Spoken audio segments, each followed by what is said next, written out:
बबलापुर गांव में कालू कौवा जमींदार था। वो गरीब लोगों को ब्याज में पैसे उधार देता था और जब गरीब उसे लौटा नहीं पाते तो वो उनकी जमीन हड़प लेता था। ऐसे ही एक दिन बबलू उसके पास पैसा उधार लेने के लिए आता है। कालू सेठ, आप मुझे 50,000 उधार देंगे क्या? मैं आपको अगले साल वापस कर दूंगा। मुझे कैसे पता कि तुम मुझे पैसे वापस कर दोगे? तुम कौन हो, कहां से आए हो? मैं यही इसी जंगल में रहता हूँ, गरीब किसान हूँ, छोटी सी जमीन है मेरी। अच्छा, तो तुम मुझे अपनी जमीन गिरवी रख दो, मैं तुम्हें पैसे उधार दे दूंगा। ठीक है, मेरी 10 एकड़ जमीन आप गिरवी रख लो। ठीक है, यहाँ अंगूठा लगाकर पैसे ले जाओ। फिर बबलू उन पैसे से बहुत मेहनत करके खेत में फसल उगाया। इस बार उसकी अच्छी फसल हुई थी। ऐसे ही एक दिन कालू उसकी खेत के पास से निकलता है। अरे, ये खेत किसका है जिसमें इतनी लहलहाती फसल उग रही है? यह खेत बबलू का है सेठ जी, उसी बबलू का जिसने आपसे उधार लिया है। अरे वाह, इसका मतलब ये जमीन और ये फसल और इसके पैसे मेरे ही हुए। फिर कालू बबलू से मिलता है। क्यों बबलू, इस बार तुम्हारी फसल बहुत अच्छी आई है। जी कालू भाई, मैं आपको फसल बेचकर आपके पैसे लौटा दूंगा। ठीक है, ब्याज मिलाकर 2 लाख होगा। क्या? लेकिन मैंने तो बस 50,000 ही लिए थे। हाँ, तो ब्याज चढ़ा के 2 लाख हुए ना। ये तो अन्याय है कालू जी, फालतू की बात मत करो, नहीं तो मैं तेरा घर भी हड़प लूंगा। नहीं, आप मेरी जमीन ही ले लो, मैं आपके पैसे नहीं चुका पाऊंगा। शाम में बबलू अपने घर गया और अपनी पत्नी पीलू को सब कुछ बता दिया। मैं उसे देखती हूँ, आप चिंता मत कीजिए। पीलू अपनी सहेली सुंदरी के साथ एक प्लान बनाती है। दोनों सहेलियाँ एक छोटे से खेत में एक पानी का फव्वारा लगाते हैं और ऐसा जुगाड़ करती है कि उसमें से हीरों की बौछार हो। कालू तक ये बात पहुंच जाती है कि एक फव्वारे से हीरे निकल रहे हैं। बेलो, सुंदरी, क्या इस फव्वारे से हीरे निकल रहे हैं? हमने तो हीरे अभी देखे हैं सेठ जी, आप खुद ही देख लो कि हीरे है कि नकली। वैसे सेठ जी, आपको बता दूं कि कल शहर से बहुत बड़े हीरे के व्यापारी आए हैं जो इस जमीन को खरीद लेंगे अगर उन्हें हीरे मिले तो। ऐसा क्या? तो एक बार मुझे दिखाओ, हीरे है कि नहीं। चलाओ फव्वारा। फिर पीलू और सुंदरी फव्वारा चलाते हैं और उसमें से सच में हीरे निकलते हैं। अरे, ये तो सही में हीरे ही है। चलो, अच्छी बात है, अब हम इस जमीन उस शहर वाले सेठ को बेच देंगे। नहीं, ये जमीन तो मुझे चाहिए। लेकिन आपके पास इतने पैसे हैं क्या सेठ जी? चाहे इसके लिए मुझे अपनी पूरी जमीन जायदाद बेचनी पड़ जाए, लेकिन मैं इस जमीन को खरीद के ही रहूंगा। ठीक है, ये लीजिए इस जमीन के कागजात, आपकी पूरी संपत्ति के बदले में ये जमीन। फिर कालू अपनी पूरी संपत्ति, जमीन, जायदाद, गाड़ियाँ, हवेली उसके नाम कर देता है और हीरे का फव्वारा वाला जमीन ले लेता है। अगले दिन कुछ लोग उस फव्वारे के पास इकट्ठा होते हैं तो कालू शोर मचाने लगता है। हीरे ले लो, हीरे, इंटरनेशनल क्वालिटी के हीरे। जरा हमें भी तो दिखाना, हीरे कैसे हैं? ये देखो। फिर कालू फव्वारे को शुरू करता है, लेकिन उसमें से धूल मिट्टी निकलती है। कालू खांसने लगता है। अरे, ये क्या? पीलू ने मुझे लूट ली, बर्बाद कर दी। इस तरह से कालू को उसकी बदमाशी की सजा मिल जाती है और पीलू की मदद से बबलू और बाकी जंगल वालों को उनकी जमीन मिल जाती है। फिर सब खुशी खुशी रहने लगते हैं। नाचो खुशी से, बारिश आ गई, अब स्कूल जाने में बहुत मजा आएगा। गर्मियों का मौसम खत्म हो चुका था। जंगल में बबलू हाथी और पिंकी मोरनी दोनों बरसात का बहुत ही बेसब्री से इंतजार कर रहे थे। उन्हें बरसात में स्कूल जाना बहुत अच्छा लगता था, मगर गर्मी इतनी थी कि जाने का नाम ही नहीं ले रही थी। जंगल के सभी जानवर इस तेज गर्मी से बहुत परेशान थे। सबका हाल गर्मी से बेहाल हो चुका था। बबली हाथी घूमते हुए जंगल से जा रहा था कि उसे पिंकी मोरनी मिलती है। अरे बबलू, यूँ अकेले अकेले कहाँ जा रहे हो? तुम मुझे तो बताओ, कहाँ जा रहे हो इतनी जल्दी जल्दी में। अरे पिंकी क्या बताऊँ, इतनी तेज धूप निकल रही है, इस गर्मी में तो मेरा हाल खराब हो चुका है। क्या बताऊँ, सब के सब जानवर परेशान हो चुके हैं इस सूरज की वजह से। बताओ, गर्मियों का मौसम खत्म हुए महीने हो गए मगर बरसात का नामो निशान ही नहीं है। इसलिए मैं पास ही के स्विमिंग पूल में नहाने के लिए जा रहा हूँ। अरे बबलू, मगर आज ही मौसम विभाग ने बताया है कि आज बारिश होने की संभावना है। क्या पिंकी, तुम भी कैसी बातें कर रही हो? देख रही हो मौसम को, कितना तेज सूरज निकला हुआ है। ऐसे में बारिश कहाँ से होगी? भला तुम्हें ऐसी बातें नहीं करनी चाहिए। देखते ही देखते अचानक से आसमान में काले बादल छट जाते हैं और सूरज बादलों के पीछे छुप जाता है। बारिश होने लगती है। यह देखकर बबलू हाथी और पिंकी मोर दोनों नाचने लगते हैं। देखा ना बबलू, मैंने तुमसे कहा था ना, आज बारिश जरूर होगी। ये ओए, नाचो खुशी से, बारिश आ गई। अब स्कूल जाने में बहुत मजा आएगा। चलो बबलू, सभी दोस्तों के साथ चलकर मस्ती करते हैं बारिश में। हाँ ठीक है पिंकी, चलो। दोनों भागते हुए अपने दोस्तों के पास जाते हैं और उनके साथ पूरे जंगल में नाचते हैं और धूम मचाते हैं। सभी जानवर बहुत खुश थे कि बारिश हो रही है। सभी जानवर भी उन्हीं के साथ झूमने लगे और नाचने गाने लगे। अगले दिन से सभी बच्चे स्कूल जाते समय अपने अपने साथ छाता लेकर जाने लगे। पिंकी देखो, मेरा छाता कितना अच्छा है ना, इसमें कितने सारे रंग हैं और इस बारिश में कितना अच्छा लग रहा है। पता है पिंकी, ये छाता मेरे मामा लाए थे लंदन से मेरे लिए। हाँ बबलू, ये सच में तो बहुत अच्छा छाता है। तुम्हारे मामा ने सच में तुम्हें बहुत अच्छा गिफ्ट दिया है। सभी बच्चे एक दूसरे के छाते की तारीफ करने लगते हैं और नाचते गाते हुए स्कूल जाते और स्कूल से आते दिन बहुत ही मस्ती से बीत रहे थे। मोर, हाथी, भालू, लोमड़ी सभी बच्चे नाचते हुए स्कूल जाते। बबलू जब अपने घर जाता है तो उसकी माँ उससे कहती है, बेटा बबलू, तुम्हें बारिश में ऐसे नहीं घूमना चाहिए, ऐसे मस्ती नहीं करनी चाहिए, वरना तुम बीमार हो जाओगे और फिर डॉक्टर तुम्हें इंजेक्शन लगाएंगे। पर माँ, मुझे बारिश में मस्ती करना अच्छा लगता है, मेरे सभी दोस्त भी तो कितनी मस्ती करते हैं। अच्छा ठीक है बेटा, मगर ज्यादा देर पानी में मत खेला करो और गंदे पानी में तो भूलकर भी नहीं खेलना। मगर वह छाते को बारिश में बंद करके बारिश में भीगते हुए घर आता है। आज उसने देखा कि एक बूढ़ी लोमड़ी बारिश में भीग रही थी। दोस्तों, वह अम्मा बारिश में भीग रही हैं क्योंकि उनके पास छाता नहीं है और हम सभी छाता होते हुए भी जानबूझकर भीग रहे हैं। हमें उनकी मदद करनी चाहिए, चलो उनकी मदद करते हैं। बबलू हाथी बूढ़ी लोमड़ी के पास जाता है और उसे अपना छाता दे देता है। अम्मा, ये छाता आप रख लो, आप भीग रहे हो, आप अगर बारिश में ऐसे ही भीगते रहे तो बीमार पड़ जाओगे। पर बच्चे, तुम अगर ये छाता मुझे दे दोगे तो तुम क्या लेकर जाओगे? तुम भी तो बीमार पड़ सकते हो ना। नहीं अम्मा, मुझे कुछ नहीं होगा, मेरी इम्यूनिटी बहुत स्ट्रॉन्ग है, मुझसे ज्यादा इसकी जरूरत आपको है। तुम बहुत प्यारे बच्चे हो, भगवान तुम्हें लंबी उम्र दे। बबलू उसे अपना प्यारा छाता दे देता है और फिर से नाचते गाते हुए अपने घर आ जाता है और अपनी मम्मी को पूरी बात बताता है। उसकी मम्मी को भी यह सुनकर बहुत खुशी होती है।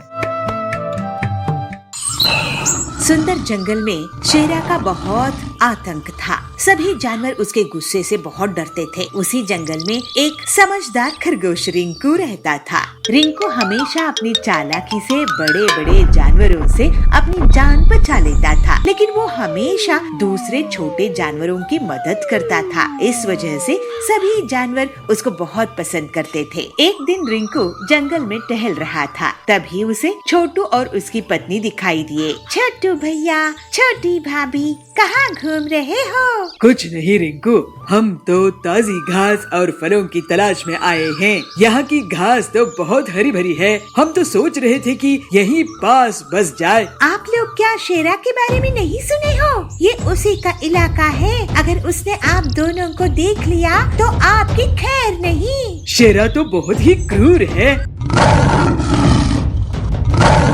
तभी वहाँ शेरा का दहाड़ने की आवाज आती है और सब डर जाते हैं। सुनिए जी, ये तो शेरा की दहाड़ है, अब क्या होगा? आप दोनों उस पेड़ के पीछे से भाग जाओ।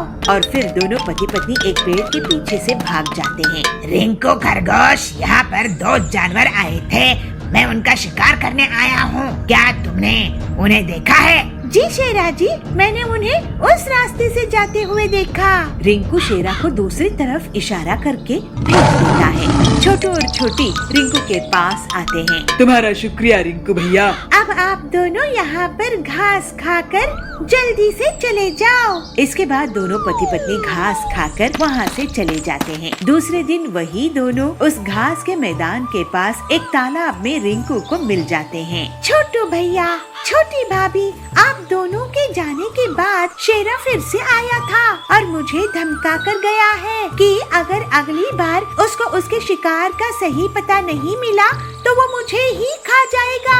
आपने हमारी जान बचाने के लिए अपनी जान खतरे में डाली भैया, आपका बहुत धन्यवाद। दोनों पति पत्नी वहाँ से भाग जाते हैं। तो शेर वहाँ पे आकर कहता है, रिंकू तू, मुझे यहाँ और भी जानवरों की आवाजें आ रही थी। तू किससे बात कर रहा था? जरा बताना मुझे। मेरी धमकी याद है ना? अगर तू मुझे सच नहीं बताएगा तो आज तो मैं तुझे ही खा जाऊंगा। रिंकू बहुत डर जाता है। वो सोचने लगता है, शेरा बहुत ताकतवर है और इससे हर बार झूठ बोलने का एक ही मतलब है कि इसकी दावत बन जाना। अब मैं क्या करूं? मेरी भी जान खतरे में है। सच कहूंगा तो पति पत्नी मारे जाएंगे, झूठ बोला तो मैं मारा जाऊंगा। लेकिन आखिर हम सब कब तक इस शेरा से डर के रहेंगे? सोच क्या रहा है? जवाब दे। शेरा जी, मैं पानी से बात कर रहा था, आप भी बात करके देख लो। पानी से? पानी में क्या है? आप ही देख लो, उसमें शायद आपको शिकार करने के लिए कोई मिल जाए। शेरा पानी में झांक कर देखता है। मुझे तो कुछ नहीं दिख रहा है। रिंकू इशारों से छोटू और छोटी को बुलाता है। ध्यान से आगे जाकर देखो शेरा जी, आपका शिकार है वहाँ। शेरा जैसे ही थोड़ा और आगे बढ़ता है तभी उसे पीछे से रिंकू और छोटू छोटी धक्का दे देते हैं और उसको तालाब में गिरा देते हैं। मुझे बचाओ, मुझे तैरना नहीं आता है, मुझे बचाओ। शेरा डर के कारण चिल्लाने लगता है। उसकी आवाज सुनकर बहुत से जानवर आते हैं। शेरा, तुम सबको डराते हो, अपनी ताकत का तुम्हें बहुत घमंड है। अगर तुम हम सबको तंग करना छोड़ोगे तभी तुम्हें बचाएंगे। इसको मत बचाओ रिंकू। नहीं छोटू भाई, पूरे जंगल के सामने ये मदद मांगकर साबित कर चुका है कि इसको भी डर लगता है। मैं वादा करता हूँ कि मैं तंग नहीं करूँगा। और फिर सबके सामने रिंकू रस्सी फेंककर शेरा को बचाता है। शेरा शर्मिंदा हो जाता है और फिर वो कभी भी अपनी ताकत का गलत इस्तेमाल नहीं करता है और पूरे जंगल में अब रिंकू की सूझबूझ की तारीफ होने लगती है। इसी तरह से रिंकू इतनी मुश्किल में भी अपनी हिम्मत और होशियारी से मुसीबत खत्म करने में कामयाब होता है। मम्मी पापा, हम कहीं जा रहे हैं क्या? मम्मी, हाँ बच्चों, तुम्हारी नानी का कॉल आया था। वो कह रही थी कि बच्चों की स्कूल की छुट्टी पड़ गई है तो उनके पास आ जाओ, इसलिए हम आज ही गांव के लिए निकल रहे हैं। सर्दियों का मौसम चल रहा था। पीहू हिरन और चुनू बालू की स्कूल की भी छुट्टियां पड़ गई थी। वो दोनों दिन भर खेलते ही रहते थे। उनके साथ उनकी सोसाइटी के बच्चे भी खेलते रहते थे। एक दिन जब वो बाहर से खेलकर घर में आए तो उन्होंने देखा कि उनके मम्मी पापा कपड़ों को बैग में पैक कर रहे हैं। तो इस पर दोनों को उत्सुकता हुई, इसलिए दोनों ने एक साथ पूछा, मम्मी पापा, हम कहीं जा रहे हैं क्या? मम्मी, हाँ बच्चों, तुम्हारी नानी का कॉल आया था। वो कह रही थी कि बच्चों की स्कूल की छुट्टी पड़ गई है तो उनके पास आ जाओ, इसलिए हम आज ही गाँव के लिए निकल रहे हैं। ये सुनते ही दोनों खुशी से झूम उठे। ये हम नानी के पास जाएंगे, बहुत मजा आएगा। दोनों ने जल्दी जल्दी से अपना अपना बैग पैक किया और ट्रेन को पकड़कर नानी के गांव आ गए। वो जैसे ही नानी के घर पहुंचते हैं वैसे ही नानी बाहर निकल कर आती है और पीहू और चुन्नू को गले से लगा लेती है। अरे मेरे बच्चों, आ जाओ आ जाओ। अरे कितने बड़े हो गए हो तुम तो। आ जाओ, चलो अंदर चलो, तुम्हारे मौसा मौसी मामा मामी इंतजार कर रहे हैं। चलो चलो। वो जैसे ही घर के अंदर आते हैं वैसे ही पीहू और चुन्नू के मामा मामी और मौसा मौसी उनकी खातिरदारी में लग जाते हैं। अरे मेरे बच्चों, कैसे हो तुम? पिछली बार आए थे तो कितने छोटे थे, अब देखो कितने बड़े हो गए हो। देख पीहू, तेरी मौसी तेरे लिए क्या लाई है। ये तो मेरी फेवरेट चॉकलेट है। थैंक यू मौसी। पीहू और चुन्नू को भी बहुत अच्छा लग रहा था। उन्होंने सबको नमस्ते की। कुछ देर बाद वो अपने खेत पर पहुँचते हैं जहाँ खन्ने की फसल लगी हुई थी। मामा जी मुझे गन्ना खाना है, एक गन्ना दो ना। अरे क्यों नहीं मेरी लाडो रानी, रुको मैं अभी तोड़ कर देता हूँ। मामा 2 गन्ने तोड़कर पीहू और चुन्नू को देते हैं। दोनों बड़े ही मजे से गन्ने का लुत्फ उठाते हैं। उसके बाद वो सरसों का खेत भी देखते हैं। मौसी जी, ये सरसों के फूल तो बहुत सुंदर है, मैं एक फोटो खिंचा लूं? क्यों नहीं, जरूर आओ, मैं तुम्हारी फोटो खींच देती हूँ। मौसी दोनों की फोटो खींचती है। तभी वो देखते हैं कि पास ही के खेत में कुछ गायें और भैंसे घास चर रही हैं। ये नजारा उन्हें और लुभाता है और वो आगे बढ़कर उन्हें चारा देते हैं। खेत को घूमने के बाद वो दोनों घर आ जाते हैं। रात भी हो जाती है, ठंड अब और बढ़ने लगती है। नाना जी, यहाँ पर बहुत ठंड है, मुंबई में तो इतनी ठंड नहीं पड़ती, कुछ करो ना। क्योंकि बच्चों, वहाँ पर खेत खलियान और पेड़ पौधे इतने नहीं हैं जितने यहाँ हैं, इसलिए यहाँ ठंड भी ज्यादा पड़ती है। पर तुम चिंता मत करो, मैं अभी आग जला देता हूँ। नाना जी लकड़ियों को इकट्ठा कर उन्हें जला देते हैं। तभी लाइट भी चली जाती है। ओ, अब लाइट भी चली गई नानी जी, पूरे घर में तो अंधेरा छा गया है, अब क्या करेंगे? मैं अभी लालटेन जला देती हूँ। नानी लालटेन जलाकर ले आती है। उसके बाद पीहू और चुन्नू का सोने का समय आ जाता है, पर वो अपने मम्मी पापा के पास ना सोकर नाना नानी के पास सोते हैं। नानी जी, कहानी सुनाओ ना, मुझे ना आपकी कहानी सुननी है। वो जो हम पिछली बार आए थे तब आपने कहानी सुनाई थी ना, वो मुझे बहुत अच्छी लगी थी, प्लीज वही वाली कहानी सुनाओ ना। कौन सी वाली बेटी, मुझे याद नहीं है, तुम बताओ तो मैं सुना दूं। वही नानी, वही वो कौवे वाली, वो प्यासे कौवे वाली जो आपने सुनाई थी। ओहो, वो वाली कहानी सुननी है तुम्हें? अजी तुम ही सुना दो ना इन्हें। अरे तुम ही सुना दो भाग्यवान। नानी कहानी सुनाना शुरू करती है। दोनों नाना नानी के बीच लेटे हुए थे और कहानी का लुत्फ उठा रहे थे। कहानी सुनते सुनते दोनों गहरी नींद में चले जाते हैं और सो जाते हैं।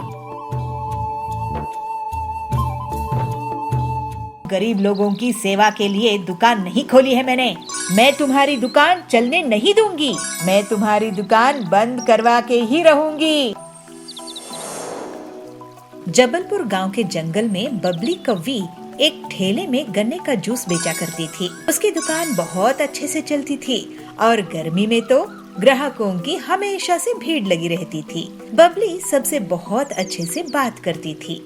ऐसे ही बहुत समय तक काम करते हुए उसने बहुत पैसे कमाए और फिर कालू कौवे से शादी कर ली। अपनी सफलता के कारण उसको बहुत घमंड हो गया था और वो गरीब ग्राहकों से बदतमीजी से बात करती थी। बबली दीदी, मुझे 2 ग्लास ताजा गन्ने का जूस देना, मैं आपको पैसा कल दे दूंगा। अगर कल पैसे देने हैं तो कल ही जूस पीना। तुम गरीब लोगों की सेवा के लिए दुकान नहीं खोली है मैंने। अरे बबली दीदी, आप ऐसे कैसे बात कर रही है? मैं तो आपका रेगुलर ग्राहक हूँ। देखो बंटी भैया, पैसे रखो और जूस पियो। और हाँ, आज से गर्मी शुरू हो रही है ना, आज से 20 रुपया ग्लास नहीं बल्कि 40 रुपया ग्लास गन्ने का जूस मिलेगा। इस तरह से बबली बहुत घमंड हो चुकी थी। गरीब ग्राहकों से पैसे रखवाती थी, फिर गन्ने का जूस देती थी। कोई गन्ने का जूस नहीं बेचा था जिसकी बबली फायदा उठा रही थी। लेकिन अगले ही दिन बबली की दुकान के सामने पीलू चिड़िया अपना गन्ने का जूस का ठेला खोलती है। उसकी दुकान चलती देखकर बबली उसे जलने लगती है। पीलू चिड़िया, तुम मेरे ठेले के सामने गन्ने का जूस क्यों बेच रही हो? मैं तुम्हारी दुकान चलने नहीं दूंगी। अरे सुंदरी दीदी, गुस्सा मत करो, जंगल में इतने ग्राहक हैं कि हम दोनों की दुकान अच्छे से चल सकती है। पीलू की बातें सुनकर बबली चुप हो जाती है। पीलू अपने ग्राहकों से बहुत अच्छे से बात करती थी, जबकि बबली अभी भी बहुत घमंड से रहती थी। जल्द ही पीलू की दुकान में भीड़ लगने लगती है, क्योंकि वो गन्ने का जूस को सिर्फ 15 रुपए में बेचा करती थी। ये पीलू तो बहुत ही चालाक निकली, सस्ते दामों में जूस बेच रही है। इसकी दुकान बंद करवा दूंगी। मैं भी दाम कम कर देती हूँ, लेकिन उतने पैसों में मैं गन्ने का जूस नहीं बेचूंगी, बल्कि केमिकल वाला नकली मिलावटी जूस बेचूंगी। ग्लास का जंबो साइज बड़ा देखकर जंगल वाले मेरे ही पास आएंगे और पीलू की दुकान बंद हो जाएगी। फिर ऐसा सोचकर बबली अपने घर में केमिकल वाला जूस तैयार करती है और मन ही मन बहुत खुश होती है। जंबो गन्ने का जूस ले लो, जंबो गन्ने का जूस, इतने बड़े गन्ने का जूस कभी नहीं देखे होंगे। जंगल के पक्षी बबली की आवाज सुनकर उसकी दुकान की तरफ भागते हैं और ग्लास का साइज देखकर लालच में आ जाते हैं और सिर्फ कुछ ही मिनट्स में बबली के जंबो गन्ने का जूस बिक जाता है। देखा पीलू चिड़िया, मुझसे पंगा लेने का नतीजा, मैं तुम्हारी दुकान बंद करवा के ही रहूंगी। उसी दिन से पीलू की दुकान में ग्राहकों की कमी होने लगती है और अगले दिन से तो कोई भी उसकी दुकान नहीं जाता है। थोड़े ही दिनों में पीलू को दुकान बंद करने की नौबत आ जाती है। तभी एक दिन डॉक्टर हरिया उसकी दुकान पहुंचते हैं। पेलो, मुझे एक गिलास जूस देना। बबली की दुकान में भीड़ है, मुझे लेट हो रहा है, नहीं तो मैं उसी की दुकान में जाता। ये लीजिए डॉक्टर सर। अरे वाह, ये बहुत ताज़ा है। ऐसा करो, तुम मेरे हॉस्पिटल में रोज 20 गिलास भेज दिया करो मरीज के लिए। पीलू ये सुनकर बहुत खुश हो जाती है और हरिया के मरीज उसके गन्ने का ताज़ा जूस पीकर ठीक हो जाते हैं। लेकिन तभी वहाँ बबली की दुकान से गन्ने का जूस पीने वाले पक्षी आते हैं और उल्टियाँ करने लगते हैं। अरे ये क्या, इन्हें तो उल्टियाँ हो रही है। उनका टेस्ट होता है और उनसे हरिया पूछता है कि वो लोग क्या खाए पिए थे। तब वो बताते हैं कि रोज वो बबली के यहाँ जूस पीते हैं। बबली, तुमने इस गन्ने की जूस में क्या मिलाया है? तुम्हें पता है सबको किडनी में स्टोन्स हो गए हैं, इन सब की तबीयत खराब हो गई है तुम्हारी दुकान का गन्ने का जूस पीकर। अरे ये लोग पीलू की दुकान का जूस पिया करते थे। फिर हरिया बताता है कि पीलू की दुकान के जूस से उसके बीमार मरीज ठीक हो गए हैं। इसके पहले बबली कुछ बोल पाती, सभी पक्षी उसको घेर लेते हैं। बबली, तुम हमसे इतना सारा पैसा लेती हो गन्ने के जूस का, लेकिन ये जहर बेच रही हो। वो पीलू कम दाम में भी हमें स्वादिष्ट और सेहतमंद गन्ने का जूस पिलाती है। अब तुम्हें इसका हर्जाना भुगतना होगा। ऐसा कहकर सभी पक्षी बबली को पुलिस के हवाले कर देते हैं। पीलू पूरी ईमानदारी के साथ स्वादिष्ट गन्ने का जूस बेचना जारी रखती है और जंगल वाले उसकी बहुत तारीफ करते हैं। अब जंगल में बस उसी की गन्ने का जूस का दुकान थी। पीलू और बाकी लोग अब हंसी खुशी रहने लगते हैं। और पुलिस की बाइक को ही चुरा कर भाग जाता है। ये सब बबलू अपनी बर्तन बाइक से देख रहा था। फिर वो तुरंत ही कालू कौवे का अपनी बर्तन बाइक से पीछा करने लगता है और उसे जोर से एक लात लगाता है। कालू की बाइक डगमगा जाती है और कालू जोर से गिर जाता है। बिलासपुर में बबलू नाम का कबूतर रहता था। वो किसी भी चीज से कोई भी सामान बनाने की हुनर रखता था, जैसे प्लास्टिक की बोतल से नाव बनाना, कार्डबोर्ड से सजावटी सामान बनाना वगैरह। ये बात उसकी माँ पीलू को पसंद नहीं थी। बेटा बबलू, तू हमेशा कुछ न कुछ करता ही रहता है, लेकिन काम की एक भी चीज नहीं करता। आखिर कब सुधरेगा तू? तेरी शादी भी तो करवानी है। माँ, मैं काम करके जितना पैसा कमाता हूँ उतने में घर का खर्चा तो चल जाता है ना। तुम मुझे ताना कब बंद करोगी? घर खर्च का जितना पैसा आता है उतना तो तू घर के सामान से फालतू की चीजें बनाने में लगा देता है। घर की पूरी बोतल्स, घर की अलमारी की लकड़ी सब बेकार गई। मैं इतनी मेहनत मजदूरी करके घर चला रही हूँ और एक तू है कि सारा सामान कबाड़ा कर देता है। माँ, मुझे कुछ दिन और दो, तुम जरूर एक दिन मुझ पे गर्व करोगी। भगवान करे वो दिन जल्दी आए, नहीं तो तू तो हमारा घोंसला ही बिकवा देगा। इस तरह से कुछ दिन और बीत जाते हैं। एक बार बबलू के घर में बर्तन दिखाई नहीं दे रहे थे, तो उसकी माँ उसे आवाज लगा के कहती है, बबलू, ओ बबलू, कहाँ है तू? हाँ माँ, क्यों आवाज दे रही हो? बताओ क्या काम है? बेटा, लगता है घर में चोरी हो गई है। एक भी बर्तन दिखाई नहीं दे रही है। चल हम पुलिस स्टेशन में कंप्लेंट करते हैं। नहीं माँ, बर्तन कहीं नहीं गए हैं। आओ अपने घोंसले के पीछे चलो, मैं तुम्हें दिखाता हूँ। फिर बबलू अपनी माँ को घोंसले के पीछे लेके जाता है और वहाँ बर्तनों से बनी एक मोटरसाइकिल दिखाता है और बबलू कहता है, माँ ये देखो, है ना कमाल की चीज। अरे नालायक, ये क्या कर दिया तूने? अब मैं घर का खाना किसमें बनाऊंगी? ये बर्तन की बाइक कौन चलाएगा? तू तो मुझे बर्बाद ही कर देगा। तभी वहाँ सुंदरी आती है। अरे पीलू, ये बबलू को क्यों मार रही हो? इसने ऐसी मोटरसाइकिल बनाई है कि सब इसे देखते ही रहेंगे। नहीं सुंदरी बहन, ये बबलू पता नहीं कब मुझे तंग करना बंद करेगा। जंगल में कालू कौवा मोटरसाइकिल बाइक्स चोरी करता था। घर से या बाजार से वो बाइक चुराने में कामयाब हो ही जाता था। पक्षी उसकी कंप्लेंट लेकर पुलिस बाज के पास पहुँचे। इंस्पेक्टर बाज जी, हमारी बाइक रोज चोरी हो रहे हैं, आप कुछ कीजिए ना। औजार तो मेरे 5 साल में बेटे की बाइक भी चुरा के ले गया। मैं तो लुट गया इंस्पेक्टर भाईजान। हाँ, लगता है ये काम कालू कौवे का है। एक बार हाथ लग जाए तो मैं उसे बड़ी जेल में डलवा दूंगा। लेकिन उसके लिए आपको कितना टाइम लगेगा इंस्पेक्टर साहब?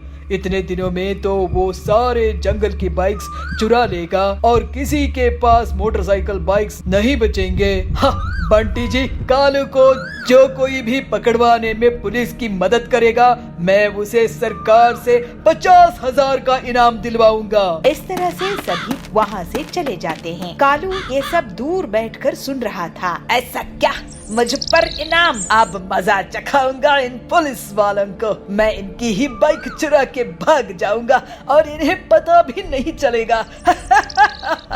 थोड़ी देर बाद ही पुलिस स्टेशन में कालू कौवा मच्छर मारने की दवाई से धुआं कर देता है और पुलिस की बाइक को ही चुरा कर भाग जाता है। पुलिस बाज का सर चकरा रहा था, वो कुछ नहीं कर पाया। ये सब बबलू अपने बर्तन बाइक से देख रहा था। फिर वो तुरंत ही कालू कौवे का अपनी बर्तन बाइक से पीछा करने लगता है और जल्दी ही बबलू कालू की बाइक के पास पहुंच जाता है और उसे जोर से एक लात लगाता है। कालू की बाइक डगमगा जाती है और कालू जोर से गिर जाता है। बबलू अपनी बर्तन बाइक से कालू को पकड़ने में कामयाब होता है और फिर उसे पुलिस स्टेशन लेके आता है। अरे ये क्या? ये कौन सी नायाब बाइक है जिससे तूने मुझे पकड़ा है? ये मेरी स्पेशल बर्तन बाइक है। ऐसी बाइक तो मैंने पहले कभी नहीं देखा। और अब तुम ऐसी बाइक को क्या, कैसी भी बाइक को नहीं देख पाओगे, क्योंकि अब तुम जेल में पड़े रहोगे। फिर अगले दिन पूरे जंगल के सामने बबलू को पुलिस के द्वारा पूरे 50,000 का इनाम दिया जाता है। बबलू की माँ बहुत खुश होती है और कहती है, वाह बबलू, तूने तो मेरा नाम रोशन कर दिया बेटा। पूरे गांव में तेरी बर्तन बाइक अब फेमस हो गई है और तू भी। इस तरह से अब बबलू के अनोखे काम पूरे जंगल में प्रसिद्ध हो गए। उसके पास अब पैसे आने लगे और बबलू अपनी माँ पीलू के साथ हंसी खुशी रहने लगा।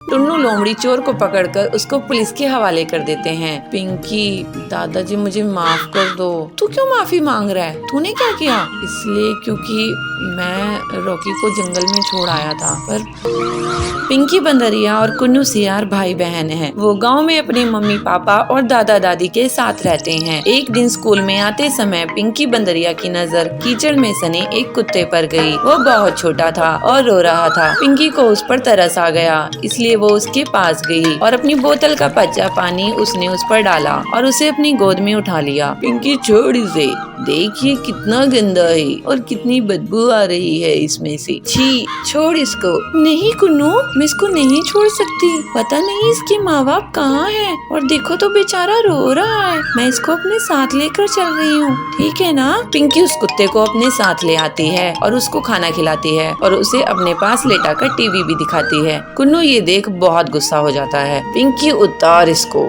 ये हम दोनों का बेड है ना, तूने इसको कैसे बिठाया? उतार इसको अभी, कितना गंदा है ये, नाली में रहता है, उतार इसको। कुन्नू ये छोटा सा ही तो है, जरा सी जगह ले लेगा तो क्या हो जाएगा? कुन्नू अब और गुस्सा हो जाता है और मन ही मन सोचता है, इस कुत्ते की वजह से मेरी बहन मुझे पराया कर रही है और मेरी चीजें भी छीन कर इसे दे रही है। इसका तो कुछ करना होगा, नहीं तो ये धीरे धीरे मुझसे सब कुछ छीन लेगा। लगेगा। पिंकी उस कुत्ते का नाम रॉकी रखती है। रॉकी के परिवार के बाकी लोग भी रॉकी से बहुत प्यार करने लगते हैं, पर कुन्नू अभी भी उसे घर से निकालने की तरकीबें सोचता रहता है। एक दिन वो रॉकी की पूंछ में पटाखे जलाने ही वाला था कि तभी वहाँ उसकी माँ चुनमुन नीलगाय आ गई। कुन्नू, ये तुम क्या कर रहे हो? उस बच्चे की पूंछ पर पटाखे क्यों जला रहे हो? कोई तुम्हारे साथ ऐसा करेगा तो कैसा लगेगा? छोड़ो उसको, लाओ मुझे दो। चुनमुन से डांट खाने के बाद भी कुन्नू नहीं सुधरता और फिर एक दिन रॉकी के खाने में मिर्ची डाल देता है। रॉकी वो दूध पीता उससे पहले ही उसके दादा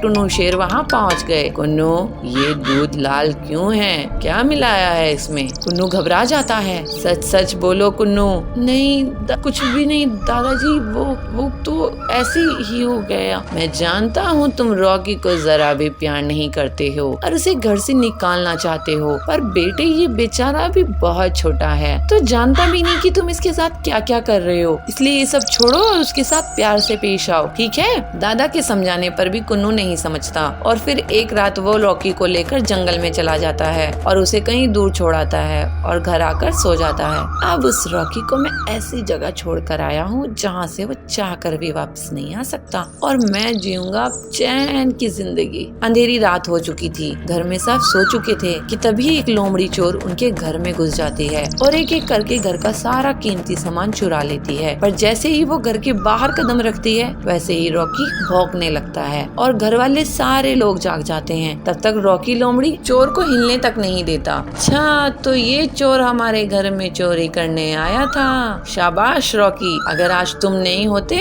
पता नहीं क्या हो जाता। टुन्नू लोमड़ी चोर को पकड़कर उसको पुलिस के हवाले कर देते हैं। पिंकी, दादाजी मुझे माफ कर दो। तू क्यों माफी मांग रहा है? तूने क्या किया? इसलिए क्योंकि मैं रॉकी को जंगल में छोड़ आया था, पर पता नहीं ये वापस कैसे आया।